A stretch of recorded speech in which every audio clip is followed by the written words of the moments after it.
Following up on a major decision handed down today by the Supreme Court, the justice ruled that state courts and not state lawmakers have the final say over federal elections. As Bill O'Neill reports, the case is a setback for Republicans, but it clears the way for them to draw election maps for the 2024 election. Today's Supreme Court ruling struck down the theory backed by Republicans that state courts don't have authority over state lawmakers when it comes to federal elections, in particular when it comes to redistricting.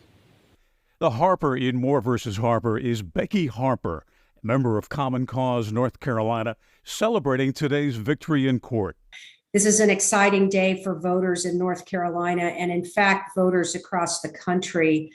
We do indeed have a system of checks and balances.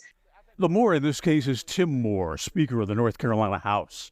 He issued a statement today in response to the Supreme Court ruling saying, quote, "Fortunately, the current Supreme Court of North Carolina has rectified bad precedent from the previous majority, reaffirming the state constitutional authority of the North Carolina General Assembly.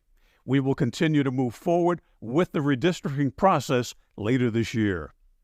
Democrats fear that new map will send congressional representatives like Triad's Kathy Manning into early retirement.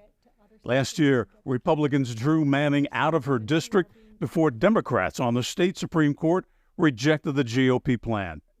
Manning recently told WXII 12 News she's confident that won't happen again.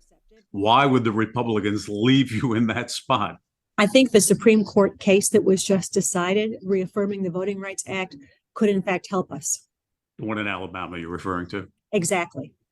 That decision rejected Republicans' electoral map in Alabama, a ruling in favor of the state's black voters. Today, I asked one of the attorneys in the North Carolina case about the impact of the Supreme Court ruling. At the end of the day, does it matter whether a Republican legislature or a Republican Supreme Court here in North Carolina has the final call on a decision as important as redistricting? It doesn't matter if the state court is controlled by Democrats or Republicans. It doesn't matter if the legislature is or not.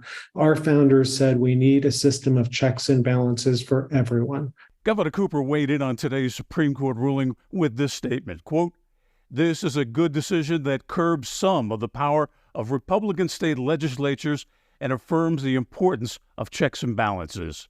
But Republican legislators in North Carolina and across the country remain a very real threat to democracy as they continue to pass laws to manipulate elections for partisan gain by interfering with the freedom to vote." North Carolina's current congressional delegation evenly divided with 7 Democrats and 7 Republicans. Lawmakers will redraw that map next fall, but political observers expect a far more partisan map in favor of Republicans who control both the legislature as well as the state Supreme Court. In Greensboro, Bill O'Neill, WXII 12 News.